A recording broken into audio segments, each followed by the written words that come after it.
Pasar malam itu ramai seperti biasa. Lampu kelap-kelip menggantung di antara tenda-tenda pedagang, suara musik dangdut terdengar dari kejauhan, anak-anak berlarian sambil memegang balon, dan aroma jagung bakar serta telur gulung memenuhi udara.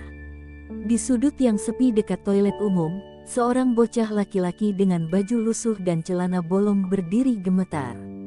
Namanya Rafa, usia baru 8 tahun. Di tangannya tergenggam puluhan lembar tisu yang ia jual sejak siang. Perutnya keroncongan, tetapi ia tak berani makan satu pun dari sisa uang yang ia kantongi. Uang itu harus diserahkan pada Johan, kepala preman yang memperbudak anak-anak jalanan. Jika ia berani mengurangi 1 rupiah saja, hasilnya tamparan, tendangan, bahkan disundut rokok di betisnya. Rafa melangkah cepat ke belakang tenda hiburan, hendak menyelinap kabur sebelum Johan datang menagih. Tapi belum sempat ia menyelinap jauh, suara menggelegar terdengar dari belakang. Lebih besar dari Rafa. Mau kabur? Hah, dek. Tubuh kecilnya membeku. Langkahnya terhenti. Ia menoleh perlahan. Johan berdiri di sana bersama 3 anak buahnya yang bertubuh besar dan bertato. Mata mereka merah, penuh amarah. Tanpa pikir panjang, Rafa lari. Ia melesat seperti angin melewati gerobak martabak, menghindari tumpukan kardus, menyelinap di antara kaki-kaki orang yang lewat. Di belakangnya, suara teriakan Johan makin mendekat. Lebih besar dari, tangkap dia. Jangan sampai lolos. Para pengunjung pasar menoleh heran. Sebagian menjauh, sebagian hanya tertawa geli melihat bocah kotor berlarian sambil dikejar lelaki-lelaki kekar. Satu dari anak buah Johan nyaris menangkap Rafa. Tapi bocah itu melompat masuk ke kolong meja bakso, membuat si preman terjatuh dan menabrak gerobak. Kuah panas muncrat, pedagang bakso berteriak. Suasana jadi kacau. Rafa terus berlari, napasnya memburu. Air matanya mulai jatuh karena takut. Ia tak tahu harus kemana. Kakinya membawanya ke arah lapak sayur tua, tempat seorang wanita sepuh biasa duduk diam menjual cabai dan bawang, Bu Mirna. Melihat bocah itu ketakutan, Bu Mirna berdiri sigap. Lebih besar dari, sini, cepat. Di balik karung, bisiknya. Tanpa bertanya, Rafa menyusup ke balik tumpukan karung kol dan kubis. Tak lama, Johan dan anak buahnya tiba. Lebih besar dari, Bu, lihat bocah kecil lari ke sini. Yang bawa tas kresek hitam, bentak Johan. Bu Mirna tersenyum ramah, menggigit sebatang lidi. Lebih besar dari, saya cuma jual sayur, Pak. Kalau ada bocah lari, ya mungkin ke arah belakang sana, ujarnya tenang, sambil menunjuk ke arah seberang. Johan mendecak, lalu pergi.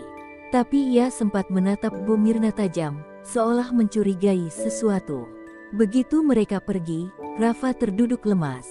Napasnya tak karuan, badannya gemetar. Lebih besar dari, kenapa mereka kejar kamu, Le? Tanya Bu Mirna lirih, menatap dengan mata yang mulai berkaca. Rafa tak menjawab, ia hanya menangis perlahan sambil memegangi lututnya yang berdarah karena terjatuh. Malam itu, Bu Mirna menyuruh Rafa menginap di bilik kecil di belakang lapaknya. Ia memberikan nasi sisa yang ia punya, dan memandikan Rafa di bak plastik yang sudah lama tak terpakai. Saat mengganti baju Rafa dengan kaos anak milik cucunya yang telah meninggal, mata Bu Mirna terbelalak. Ada tanda lahir berbentuk bintang 3 di pundak Rafa. Tangannya gemetar. Ingatannya melayang ke 7 tahun silam, ketika seluruh televisi menayangkan berita tentang anak jenderal yang hilang karena diculik saat masih bayi. Sang jenderal berjanji akan mencari anaknya seumur hidup. Lebih besar dari, ya Allah, apa mungkin ini? Bu Mirna hanya bisa menatap langit malam dari celah atap lapaknya. Di luar, pasar mulai sepi. Tapi di dalam benaknya, badai baru saja dimulai. Pagi baru saja menyingsing di atas pasar. Matahari malu-malu menyelinap di sela-sela atap seng lapak. Bu Mirna sudah bangun sejak subuh, mengatur tumpukan sayur, merapikan timbangan, dan menyiapkan dagangannya seperti biasa. Namun hari ini, ada yang berbeda. Di bilik kecil belakang lapak, Rafa masih tertidur pulas, Tubuhnya meringkuk di balik selimut kumal, wajahnya tenang, tapi kulitnya masih dipenuhi bekas luka dan memar. Bu Mirna diam-diam menatapnya dari sela tirai. Hatinya tak tenang sejak melihat tanda lahir aneh semalam. 3 bintang kecil yang membentuk segitiga di pundak Rafa, persis seperti yang diberitakan di televisi 7 tahun lalu, tentang anak Letnan Jenderal Damar yang hilang dalam penculikan misterius. Bu Mirna mencoba menepis pikirannya. Lebih besar dari, masa iya anak jenderal tinggal di jalan? Makan sisa, jualan tisu. Gak mungkin. Namun, hati kecilnya berkata lain. Tatapan Rafa, kelembutan wajahnya, tanda itu, semuanya terlalu serupa. Pagi itu, Rafa terbangun karena aroma sayur sop dari dapur kecil Bu Mirna. Lebih besar dari, bangun. Makan dulu, buat tenaga. Rafa menatapnya bingung, tak biasa disambut dengan kebaikan. Ia mengangguk pelan lalu duduk, masih tampak canggung. Lebih besar dari, Bu, kalau saya tidur semalaman, saya harus bayar berapa? Tanyanya polos. Bu Mirna terkejut. Ia menatap bocah itu dengan mata berkaca-kaca. Lebih besar dari, ndak usah mikir bayar. Sampeyan bukan tamu, kamu kayak cucuku sendiri sekarang. Rafa diam. Matanya mulai basah. Ia tak biasa diperlakukan dengan kasih sayang seperti ini. Bahkan ia tak ingat seperti apa pelukan seorang ibu. Usai sarapan, Bu Mirna mengajak Rafa duduk di bangku kayu di depan lapak. Pasar mulai ramai, tapi fokus Bu Mirna hanya pada satu hal, mencari tahu siapa Rafa sebenarnya. Lebih besar dari, Rafa, kamu masih ingat siapa orang tuamu? Tanya Bu Mirna perlahan. Rafa menggeleng. Lebih besar dari, saya cuma ingat waktu kecil sering digendong perempuan, tapi mukanya kabur. Lalu saya diletakkan di depan rumah panti. Setelah itu, saya kabur karena dipukul kepala panti. Bu Mirna menahan napas. Ia tahu kasus penculikan anak jenderal itu sempat mencuat, dan menurut berita, sang penculik pernah diduga menyerahkan si anak ke panti untuk mengaburkan jejak. Siang harinya, Bu Mirna nekat pergi ke rumah temannya yang dulu pensiunan tentara. Di sana, ia meminjam sebuah kliping berita lama yang masih disimpan dengan rapi. Begitu membolak-balik halaman, jantungnya serasa berhenti berdetak. Bayi Jenderal Damar hilang saat acara keluarga. Foto bayi kecil dengan selimut bordir emas terpampang jelas. Dan di pojok bawah, tanda lahir 3 bintang di pundak kanan. Air mata Bu Mirna menetes. Ia kembali ke lapak dengan napas memburu, menggenggam koran itu erat-erat. Di sisi lain pasar, preman Johan diam-diam mengamati dari jauh. Ia tidak bodoh. Ia tahu Bu Mirna menyembunyikan Rafa. Tapi sekarang ia menahan diri, bukan karena takut, melainkan karena ia mendengar kabar Letjen Damar dan pasukannya akan datang ke kota untuk urusan taktis. Johan mulai merasa tak tenang. Sementara itu, di dalam lapak, Rafa sedang melipat pakaian lamanya. Bu Mirna masuk, duduk di sampingnya, lalu mengeluarkan gunting kecil. Lebih besar dari, Bu mau apa? Tanya Rafa, sedikit waspada. Lebih besar dari, ndak apa-apa, Bu cuma mau lihat lagi tanda lahirmu, nak. Rafa menurunkan bahunya perlahan. Saat kain baju tersingkap dan tanda bintang 3 itu terlihat, Bu Mirna memeluk Rafa erat-erat. Lebih besar dari, ya Allah, Rafa, kamu bukan anak sembarangan, kamu anak jenderal. Rafa membeku. Lebih besar dari, jenderal itu apa, Bu? Lebih besar dari, seseorang yang kuat, yang disegani, dan yang sedang mencarimu selama bertahun-tahun. Malam itu, ketika Rafa sudah tertidur, Bu Mirna menulis surat dan menitipkannya pada temannya yang pernah menjadi ajudan militer. Di dalamnya, ia tuliskan satu kalimat penting. Lebih besar dari, saya yakin saya menemukan putra Jenderal Damar. Dan dalam hati Bu Mirna berdoa, Tuhan, jangan biarkan anak ini disakiti lagi. Ia layak mendapat hidup yang pantas. Johan mencium bahwa Rafa bukan anak biasa. Rafa kembali ditarget dan diculik secara diam-diam. Letkol Bayu, utusan rahasia Jenderal Damar, mulai turun tangan menyelidiki. Pagi belum benar-benar terang saat suara ribut-ribut terdengar dari arah pasar. Beberapa lapak berantakan, sayuran berserakan, dan para pedagang mulai ketakutan. Di tengah kekacauan itu, berdiri Johan, sang kepala preman pasar yang dikenal bengis, menggenggam tongkat besi di tangan kanan, dan wajahnya merah padam oleh amarah. Lebih besar dari, di mana bocah itu? Rafa. Suaranya menggelegar seperti petir. Semalam, Johan sempat menyelinap ke pos keamanan dan mencuri rekaman CCTV dari salah satu kios elektronik. Ia melihat jelas, Rafa disembunyikan oleh Bu Mirna. Tapi anehnya, ia juga melihat seorang pria misterius datang diam-diam, mengenakan pakaian sipil, tapi tatapannya tajam. Terlalu tenang, terlalu mencurigakan. Tanda hubung, tanda hubung, tanda hubung. Di lapak Bu Mirna. Bu Mirna sedang menyiapkan sarapan ketika lapaknya digedor keras. Lebih besar dari BUKAAAA. Pintu kayu tua itu nyaris jebol. Sebelum ia sempat menyembunyikan Rafa, pintu didobrak. Johan dan dua anak buahnya masuk, merampas barang-barang, menjungkir balikkan meja, dan menyeret Bu Mirna keluar. Lebih besar dari, di mana bocah itu? Hah. Kamu kira bisa menyembunyikan anak itu dari aku? Bentak Johan sambil mengacungkan tongkat besi. Rafa yang sembunyi di belakang tumpukan karung hanya bisa menggigit bibir, menahan tangis. Tubuhnya gemetar, tapi ia tahu, jika ia muncul, Bu Mirna akan diselamatkan.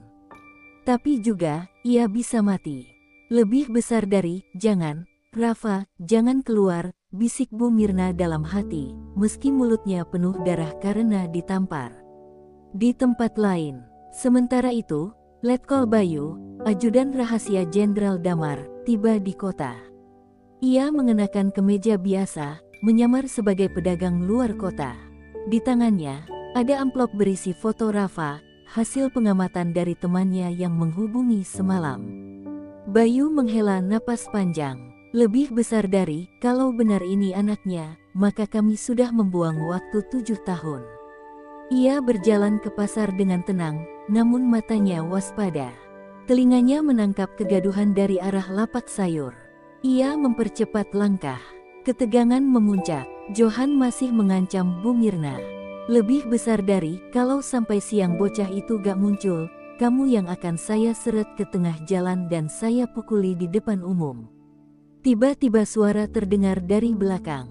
Lebih besar dari, kalau kamu berani menyentuh ibu itu lagi, aku yang akan buat kamu berlutut. Semua menoleh. Di sana berdiri Rafa, tubuh kecilnya kurus, lututnya gemetar, tapi tatapannya tajam menahan marah. Ia keluar dari persembunyian dengan mata berkaca. Lebih besar dari, sudah cukup, Om. Jangan sakiti Bu Mirna. Saya ikut. Bu Mirna menjerit. Lebih besar dari, Rafa, jangan. Tapi sudah terlambat. Johan tersenyum licik. Ia menyuruh dua anak buahnya menangkap Rafa, lalu menyeret bocah itu ke arah belakang pasar. Di tengah jalan, Bayu melihat keributan dari kejauhan. Ia mengenali wajah Rafa dari foto. Tanpa ragu, ia berlari mendekat. Tapi Johan dan anak buahnya sudah membawa Rafa pergi menaiki mobil butut hitam yang parkir di gang sempit. Bayu hanya sempat melihat plat mobil. Tapi itu cukup, lebih besar dari, mereka menculiknya, sial. Gumam Bayu. Ia segera menghubungi tim pengintai yang sudah ia siagakan sejak kemarin. Ia tahu, ia tak bisa membiarkan Rafa hilang lagi. Di dalam mobil, Rafa diikat di kursi belakang, mulutnya dibungkam kain. Johan tertawa puas. Lebih besar dari, anak jalanan atau bukan, yang jelas kamu akan saya jual ke bos besar. Tapi sebelum itu, saya akan pastikan kamu gak akan bisa kabur lagi. Tapi Johan tak tahu, langkahnya sedang diawasi. Di belakang mereka, mobil hitam lain mulai membuntuti, dengan kamera pengintai, GPS, dan mata-mata dari pasukan elit militer rahasia. Semuanya akan berubah. Dan Johan baru saja menyentuh milik jenderal terkuat di negeri ini. Malam menelan kota kecil itu dalam gelap yang mencekam. Hujan gerimis jatuh membasahi jalanan sempit yang sunyi. Di sebuah gudang tua di pinggir kota, suara jeritan lirih bocah terdengar dari balik pintu besi yang digembok rapat. Rafa, terikat dengan tali tambang di kursi kayu reot, tubuhnya menggigil. Bukan hanya karena udara dingin yang menusuk tulang, tapi juga karena rasa takut yang membekap dadanya. Mulutnya dililit kain kotor. Di sekelilingnya, beberapa pria bertubuh besar duduk bermain kartu, sambil sesekali melirik ke arahnya dengan tatapan penuh ancaman. Lebih besar dari bocah ini aneh, gumam salah satu preman. Johan kayaknya makin gila. Ngapain coba culik anak jalanan begini? Lebih besar dari, kamu gak lihat tanda di pundaknya? Johan bilang bocah ini anak orang besar, bisa jadi uang tebusannya miliaran. Sementara mereka bicara, dari kejauhan, cahaya lampu kendaraan redup mendekat tanpa suara. Mobil hitam milik Letkol Bayu berhenti sekitar 200 meter dari lokasi. Di dalamnya, 4 anggota pasukan rahasia berpakaian sipil bersiap, senjata kejut dan peluru karet di tangan. Lebih besar dari, sasaran diidentifikasi. Target anak hidup, tersangka bersenjata ringan. Mulai operasi dalam 5, 4, 3. Bayu mengangguk tegas. Lebih besar dari, tangkap Johan hidup-hidup. Anak itu harus dibawa pulang ke ayahnya malam ini juga. Penyergapan dimulai. Dalam hitungan detik, tim elit menyelinap masuk melalui pintu samping gudang yang rapuh. 2 orang memanjat ke atap, 1 menyelinap dari belakang, dan Bayu memantau dari kamera mini yang terpasang di helm rekan-rekannya. Suara kaca pecah menggema, lampu padam serentak. Lebih besar dari, siapa itu? Teriak Johan panik sambil mengambil golok yang tersimpan di sudut gudang. DORR. Granat kejut dilemparkan. Cahaya menyilaukan meledak, memekakkan telinga. Para preman langsung kelabakan. Dalam hitungan detik, satu persatu dilumpuhkan dengan cepat, diseret, diborgol, dan ditutup matanya. Johan berusaha kabur lewat pintu belakang, tapi tubuh besar itu dijegal dari samping. Ia terjatuh, tangannya dihentakkan ke belakang, wajahnya mencium tanah. Lebih besar dari, sial. Siapa kalian? Siapa kalian? Lebih besar dari, kami bukan polisi, kata Bayu dingin. Kami dari tempat yang lebih tinggi dari itu. Penyelamatan Rafa. Salah satu anggota tim berlari ke arah Rafa yang terikat. Mata bocah itu membelalak, wajahnya basah oleh air mata dan darah di pelipis. Lebih besar dari, tenang, nak. Kamu aman sekarang. Tali-tali itu dipotong. Rafa menangis, tubuhnya lemas. Saat dia dipapah keluar gudang, ia melihat dari kejauhan seorang pria dengan jas militer berjalan perlahan ke arahnya. Langkahnya tegas namun matanya berkaca. Itu Jenderal Damar, ayah kandungnya. Perjumpaan setelah 7 tahun. Bayu memberi isyarat. Jenderal Damar maju, menatap bocah kecil itu. Dalam genggamannya, ia membawa selimut bayi bordir emas bertuliskan, Rafa Damar, satu-satunya benda yang tersisa dari malam penculikan 7 tahun silam. Lebih besar dari, nak, suara sang jenderal bergetar. Namamu, Rafa, kan? Rafa mengangguk, masih bingung, tubuhnya lemas. Lebih besar dari, boleh ayah lihat pundak kananmu, nak. Dengan gemetar, Rafa menurunkan kerah bajunya. Di sana, terlihat tanda lahir berbentuk 3 bintang kecil. Semua diam, udara seakan membeku. Jenderal Damar berlutut, menggenggam tangan Rafa, lalu memeluknya erat. Lebih besar dari, kamu hidup, ya Tuhan, kamu hidup. Rafa yang bingung hanya bisa menatap wajah itu. Ada sesuatu yang terasa familiar, hangat, aman. Air matanya mengalir deras. Lebih besar dari, aku punya ayah. Bisiknya, lebih besar dari, ya, nak. Ayahmu tak pernah berhenti mencarimu. Dan malam itu, untuk pertama kalinya dalam hidupnya, Rafa tidur dalam pelukan seseorang yang benar-benar mencintainya. Senyum, langit, sore itu kelabu, seolah ikut menyimpan rahasia yang terlalu pahit untuk diceritakan. Di bawah naungan pohon besar di tepi hutan, Naila duduk memeluk lututnya, menatap kosong ke arah jalan setapak yang telah lama tak dilalui siapapun. Rambutnya berantakan, Pakaian lusuh dan penuh lumpur, tapi sorot matanya jauh lebih rusak dari itu semua. Hari-hari berlalu setelah tubuh mungilnya dibuang di hutan oleh ibu tirinya. Ia belum bisa mengerti mengapa ia harus disingkirkan seperti sampah. Usianya masih 6 tahun saat itu, terlalu muda untuk memahami kebencian yang bisa tumbuh di hati seorang manusia. Tapi ia tahu satu hal, ia harus bertahan hidup. Luka di kakinya belum sembuh benar, sisa tendangan ibu tirinya saat ia memohon jangan dibuang. Ia tidak menangis, bukan karena tak sakit, tapi karena terlalu sering dipukul sampai air matanya kering. Suaranya pun sudah lama hilang. Bisu, setelah trauma itu menjadi beban tak tertahankan dalam tubuh kecilnya. Saat itulah seorang kakek tua berjubah lusuh datang menghampiri. Namanya Mbah Dirga. Wajahnya penuh kerutan, namun sorot matanya tajam dan hangat. Ia bukan orang biasa. Dulu dikenal sebagai tabib sakti yang memilih mengasingkan diri setelah kehilangan keluarganya dalam tragedi kelam. "Nak, kamu tidak seharusnya di sini sendirian," ujar Mbah Dirga perlahan sambil berlutut di hadapan Naila. Gadis kecil itu hanya menunduk, tak menjawab, tak bisa menjawab. Mbah Dirga melihat luka di tubuhnya, dan hatinya tercekat. Tubuh sekecil itu sudah memar-memar, kulitnya penuh goresan dan lebam. Siapa yang tega? Siapa yang bisa sedemikian kejam pada anak sepolos ini? Mbah Dirga membopongnya ke gubuk tuanya di kaki gunung. Sejak hari itu, hidup Naila berubah, tapi tidak dalam sekejap. Ia masih sering menggigil di malam hari. Masih sering mimpi buruk dan berteriak tanpa suara. Ia akan menendang udara dan menangis tanpa suara hingga tubuhnya lemas. Namun Mbah Dirga tak pernah menyerah. Ia mengobati luka-luka Naila, menyuapinya, membacakan doa-doa, dan menatapnya dengan kasih sayang yang tak pernah ia dapatkan sejak lahir. "Naila, kamu boleh tak bicara, tapi kamu bisa mendengar, kan?" tanya Mbah Dirga suatu sore.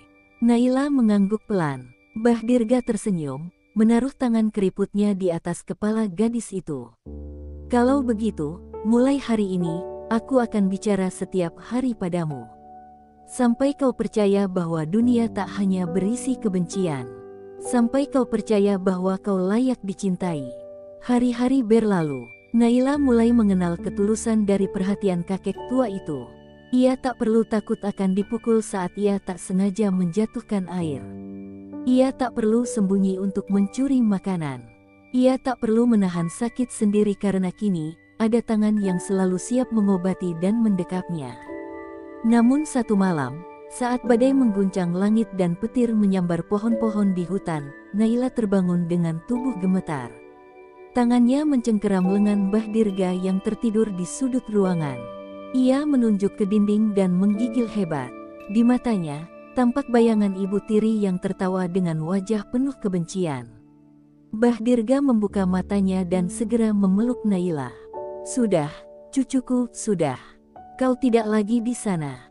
Kau sudah bebas." Namun jauh di dalam hati gadis kecil itu, luka itu belum sembuh. Ia mulai menulis di atas pasir halaman setiap hari, "Kenapa ibu tak mencintaiku?" Tulisan itu akan hilang tiap kali hujan turun, dan ia akan menulisnya lagi keesokan harinya. Sampai suatu hari, Mbah Dirga duduk di sampingnya dan berkata, "Kadang, Nak, orang yang seharusnya melindungi kita malah yang paling menyakiti. Tapi kau masih punya kehidupan. Kau masih bisa memilih untuk tidak menjadi seperti mereka." Naila menatap mata Mbah Dirga. Untuk pertama kalinya, air mata mengalir dari matanya bukan karena sakit, tapi karena ada seseorang yang menyentuh hatinya. Ia meraih tangan kakek itu dan mencoretkan satu kata di tanah dengan jari mungilnya. "Ayah." Mbah Dirga terdiam. Hatinya bergetar. Ia tahu maksudnya. Bukan tentang ayah kandung, tapi tentang dirinya. Tentang cinta yang akhirnya menemukan jalannya di hati gadis kecil yang dulu dibuang. Ia mengangguk pelan. "Ya, Naila, jika kau mengizinkan, mulai sekarang kau boleh memanggilku ayah." Dan hari itu menjadi awal dari kebangkitan jiwa seorang gadis yang akan tumbuh kuat dalam bisunya karena cinta yang tulus, tak butuh kata-kata. Langit sore tampak muram. Awan hitam menggantung rendah seolah menyimpan kesedihan yang belum terucap. Di dalam rumah sederhana peninggalan nenek Arya, suasana sunyi menggigit. Naila duduk memeluk lutut di sudut ruangan, memandangi foto lama yang ditemukan Arya di balik laci meja tua. Foto itu memperlihatkan seorang wanita muda dengan senyum sendu, dan di sisinya, bayi mungil dengan pita merah di kepalanya. "Aku yakin ini ibuku," bisik Naila lirih, matanya berkaca-kaca. Arya yang duduk tak jauh darinya, memandang gadis itu dengan rahang mengeras. Ia baru saja kembali dari kota usai menemui seseorang yang selama ini menghilang dari hidupnya, adik tiri ayahnya sendiri. Pertemuan itu menyisakan luka dan kejutan besar. "Aku juga menemukan ini," ujar Arya, menyerahkan secarik kertas usang yang tampak seperti surat. Tangan Naila gemetar saat menerimanya, dan suara hatinya berdentum lebih keras saat membaca tulisan tangan yang sudah mulai pudar. "Untuk anakku, jika kau menemukan surat ini, ketahuilah, aku tidak pernah ingin meninggalkanmu. Aku dipaksa. Suamiku bukan orang baik. Dia mengurungku, dan saat aku mencoba melarikan diri, aku difitnah gila. Mereka bilang aku meninggalkanmu, padahal aku yang dibuang." Tubuh Naila melemas. Surat itu ditandatangani oleh nama yang selama ini hanya ia dengar dari bisik-bisik para tetua desa, Indah Wulandari, nama ibu kandungnya. Air mata menetes, membasahi surat itu. "Aku tidak gila, aku tahu beliau masih hidup. Tapi kenapa mereka menyembunyikannya dariku?" serunya pilu. Arya mengangguk. "Aku sudah menghubungi orang yang menyembunyikan beliau. Tapi, dia tidak akan lama lagi." "Apa maksudmu?" "Beliau sakit keras, dan sepertinya tidak akan bertahan lama." Dada Naila sesak. Ia berdiri tiba-tiba dan memegang tangan Arya. "Kita harus menemuinya sekarang. Aku tidak peduli meski harus berjalan kaki ke ujung dunia." Malam itu juga, mereka naik mobil menuju rumah perawatan tua di pinggir kota. Sepanjang jalan, Naila diam membatu. Setiap detik terasa menyakitkan. Ia ingin segera bertemu, ingin memeluk, ingin bertanya kenapa semua ini harus terjadi. Sesampainya di sana, seorang perawat tua menyambut mereka. "Kalian, keluarganya Bu Indah?" tanyanya ragu. Naila mengangguk cepat. "Saya putrinya." Perawat itu menahan napas, lalu membukakan pintu kamar. Di ranjang putih, seorang wanita tua dengan rambut memutih terbujur lemah. Matanya separuh terbuka, menatap kosong ke langit-langit. "Bu," bisik Naila sambil mendekat, tangannya menggenggam jemari yang kurus dan dingin. Wanita itu perlahan menoleh, dan untuk sesaat, matanya bersinar, seolah mengenali darah dagingnya sendiri. "Naila," gumamnya, nyaris tak terdengar. Tangis pecah tanpa bisa ditahan. Naila menunduk, mencium tangan ibunya dengan penuh haru. "Aku di sini, Bu, aku datang, aku bukan anak buangan." Indah meneteskan air mata. "Maafkan, Ibu." Sementara itu, Arya menatap pemandangan itu dari jauh, namun pikirannya terguncang. Dalam perjalanan tadi, ia tak sengaja membuka dokumen lama yang diselipkan di dalam tas neneknya, dan menemukan satu rahasia mencengangkan. Naila bukan hanya korban. Dia adalah kunci dari dendam yang selama ini membara di keluarga besar. Arya, ibunya, dan ayah Naila, pernah terlibat dalam perebutan warisan yang membuat adiknya dibuang dan ibunya dipenjara dalam rumah sakit jiwa. Dan kini, semua kembali dengan luka, cinta, dan dendam yang belum selesai. Lebih besar dari bab selanjutnya akan mengungkap siapa dalang sebenarnya di balik penderitaan mereka berdua, dan mengapa Naila tidak boleh kembali ke keluarga ayahnya. Akan ada pengkhianatan dan penebusan. Malam itu hujan turun deras. Petir menyambar langit, seperti menggambarkan kekacauan yang melanda hati Naila. Di sudut kamarnya yang sempit, ia duduk termenung dengan tubuh menggigil. Hatinya perih mengingat perlakuan keluarganya yang tega menyingkirkannya hanya karena dia dianggap sebagai aib. Kehamilannya yang merupakan hasil dari pernikahan sah dengan Arya tak pernah dipercaya oleh siapapun. Lebih menyakitkan lagi, dia sendiri tidak tahu alasan Arya menghilang tanpa jejak di malam pernikahan mereka. Perutnya yang semakin membesar membuat geraknya terbatas. Namun malam itu, Naila memaksa diri bangkit. Ia merasa ada yang tak beres. Detak jantung bayinya begitu cepat. Nafasnya berat, sekujur tubuhnya dingin seperti es. Ya Allah, jangan ambil dia, satu-satunya yang membuat aku bertahan hidup hanya dia. Tangisnya pecah, hanya dinding kamar usang itu yang jadi saksi bisu betapa rapuhnya ia malam itu. Tak ada satupun keluarga yang peduli. Ibunya yang dulu lembut kini mengusirnya seperti sampah. Ayah tirinya tak pernah sekalipun menoleh. Bahkan saudara-saudara tirinya memperlakukannya seperti pelayan. Tiba-tiba, pintu kamarnya diketuk keras. Naila terkejut, tubuhnya gemetar ketakutan. "Naila, cepat keluar, ada yang mau ketemu kamu." Suara adik tirinya, Rika, terdengar ketus. Dengan langkah terlatih, Naila membuka pintu. Di hadapannya berdiri seorang laki-laki tua berjubah sederhana. Wajahnya tenang namun matanya menyimpan kesedihan yang dalam. Ia adalah Pak Bahri, seorang tabib desa yang dikenal karena pengobatannya yang tak lazim tapi manjur. "Aku dipanggil seseorang dari jauh, entah bagaimana, tapi hati ini membawaku ke sini. Kau butuh pertolongan, nak," ucap Pak Bahri lirih. Naila menatapnya bingung, tapi tubuhnya lemas tak mampu berkata apa-apa. Pak Bahri memapahnya kembali masuk dan mulai memeriksa detak jantung bayi dalam kandungannya. Dengan jemari tuanya, ia menempelkan daun-daun dan minyak ramuan ke perut Naila. "Bayimu kuat, tapi kau harus tenang. Jangan takut, ini bukan akhir, tapi awal dari perjalanan panjangmu, Naila." Air mata Naila menetes. Kata-kata Pak Bahri seperti menembus luka paling dalam di hatinya. Untuk pertama kalinya, ada seseorang yang menyentuhnya bukan untuk menyakiti, tapi untuk menyelamatkan. Malam itu, setelah ritual pengobatan yang tenang dan sunyi, Pak Bahri duduk menatap api kecil yang menyala di sudut ruangan. Ia menarik napas panjang lalu berkata, "Kau tahu, dalam hidup ini, banyak hal yang tak bisa dijelaskan. Tapi satu hal yang pasti, kebenaran tak akan selamanya tersembunyi. Bahkan yang hilang akan kembali pada waktunya."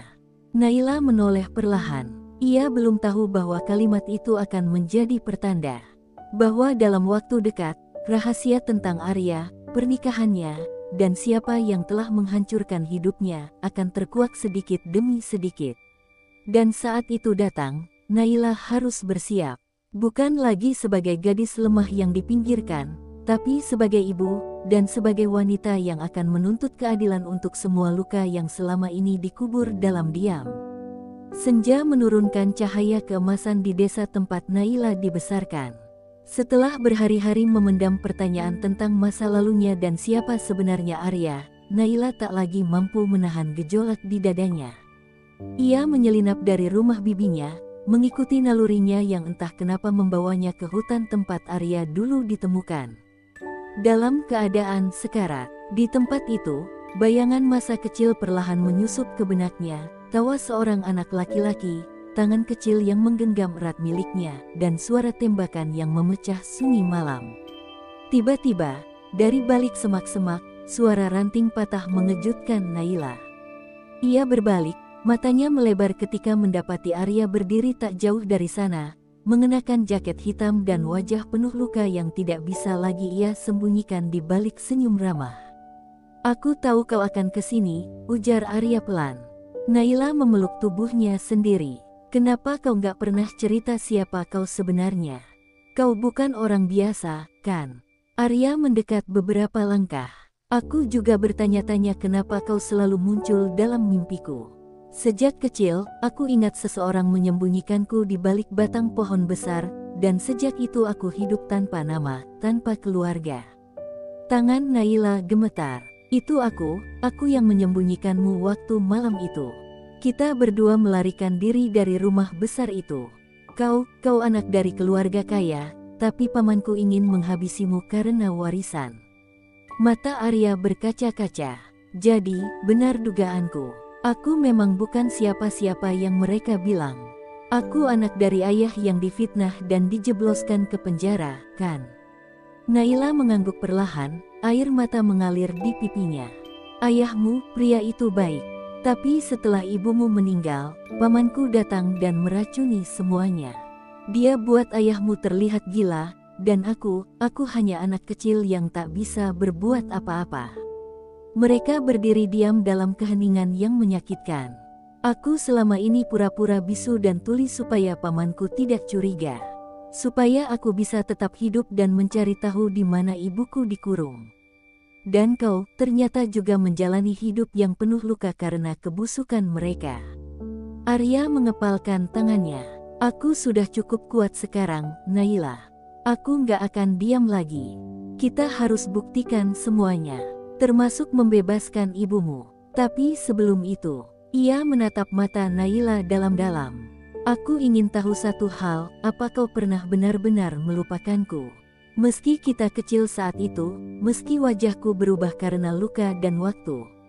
Naila tak menjawab, ia hanya maju selangkah, menatap wajah Arya lama, lalu memeluknya erat. Aku tidak pernah lupa, bahkan saat semua orang bilang aku gila karena terus memanggil namamu dalam tidurku. Angin berhembus lembut, seolah ikut menyaksikan pertemuan dua jiwa yang terpisah oleh waktu dan pengkhianatan. Namun pelukan itu bukan akhir, melainkan awal dari pertarungan panjang yang akan mereka hadapi bersama. Bersambung ke bab 8. Kalau kamu ingin lanjut ke bab 8 sekarang, aku siap. Bab ini akan menjadi klimaks awal, saat rahasia besar benar-benar mulai terkuak. Berikut adalah bab 8, bab terakhir, dari cerita fiksi dramatis ini, dengan akhir yang emosional dan memuaskan. Tanda hubung tanda hubung tanda hubung. Bab 8, cahaya yang akhirnya menyapa. Langit sore mendung, seperti menyimpan sisa-sisa luka yang belum tuntas. Astuti berdiri di depan nisan ibunya, menggenggam bunga melati yang harum, seperti wangi kasih yang dulu sempat direnggut. Air matanya mengalir pelan, tapi senyumnya tak pudar. Ia kini berdiri sebagai perempuan yang utuh, tidak lagi korban, tapi pejuang. Di belakangnya, Arya berjalan pelan dengan tongkat di tangan. Luka di tubuhnya belum sepenuhnya pulih, tapi hatinya kini sembuh karena telah mengetahui kebenaran. Ia berdiri di sisi Astuti, menatap nisan dengan hormat.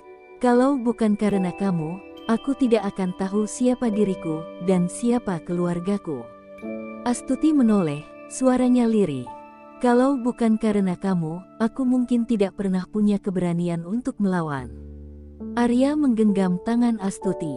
Kita saling menyelamatkan. Sementara itu, polisi berhasil menangkap Surya yang mencoba kabur ke luar negeri. Kejahatannya terungkap: pembunuhan, pemalsuan dokumen, penggelapan, bahkan percobaan pembunuhan pada ayah Astuti dan Arya. Ia dijatuhi hukuman penjara seumur hidup. Ibu tiri Arya dan semua antek-anteknya pun ikut dijerat hukum. Kejahatan yang selama ini tersembunyi di balik topeng kebaikan, akhirnya terbongkar tuntas. Beberapa bulan kemudian, suasana berubah menjadi jauh lebih cerah. Di sebuah rumah sederhana namun hangat di tepi hutan tempat dulu Astuti dibuang, kini berdiri klinik pengobatan gratis. Di atas pintunya terpampang papan bertuliskan, Klinik Ibu Melati, untuk jiwa yang terluka. Astuti mengenakan kebaya putih bersih, membantu pasien kecil yang terluka jatuh dari sepeda. Senyumnya hangat, tangannya cekatan, seperti dulu saat ia dirawat oleh kakek tabib tua. Arya, yang kini telah resmi menjadi suaminya, membantu menyuplai obat-obatan dan membuka cabang klinik di kota. Pernikahan mereka tidak mewah, hanya dihadiri orang-orang terdekat. Tapi cinta mereka nyata, bukan karena harta, bukan karena status, tapi karena mereka pernah saling kehilangan dan akhirnya menemukan makna hidup dalam luka yang mereka tanggung bersama. Tiba-tiba, terdengar suara tawa anak-anak dari belakang klinik. Seorang anak perempuan kecil berlari ke arah mereka. Ibu, ayah, lihat, aku dapat nilai 10 hari ini. Astuti mengangkat anak itu dan memeluknya erat. Putri ibu hebat sekali. Anak itu adalah anak dari sepupunya yang meninggal karena kecelakaan, dan kini diasuh oleh Astuti dan Arya. Mereka tidak punya anak kandung, tapi rumah itu tidak pernah sepi dari cinta. Matahari terbenam di cakrawala, membungkus dunia dalam cahaya keemasan. Dalam hati Astuti berkata, dulu aku dibuang di sini, tapi hari ini, aku memilih tinggal di sini. Tempat luka berubah jadi cahaya. Tempat sakit menjadi penyembuh.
Raina menikah dengan Arya setelah melalui perjalanan cinta yang penuh liku.